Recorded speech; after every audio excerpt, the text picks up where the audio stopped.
Let's have a look at finding an equation of a line if we've been given 2 coordinate points. So we've got these 2 points here, 5, 1 and 6, 4. Now remember, with coordinate points, when we write them, we always write them as x, y.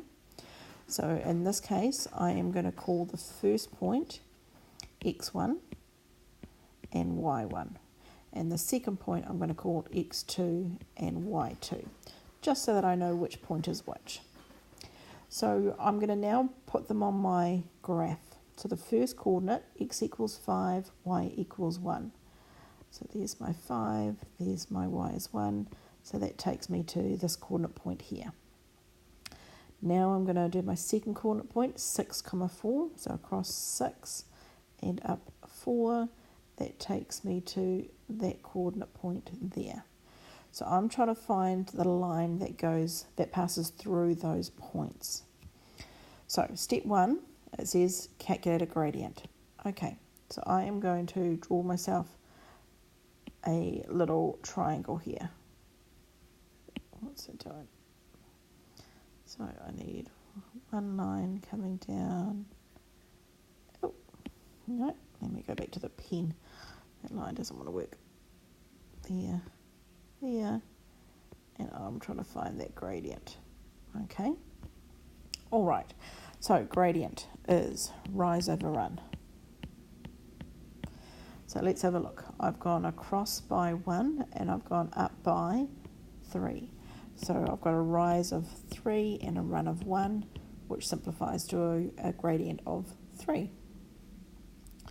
Now we're told we've got an equation here, and this equation has got my x and y, which I'm just going to leave as variables, but then notice it's got y1 and x1, and so that's going to help match up to what y I labelled at x1, y1 at the start.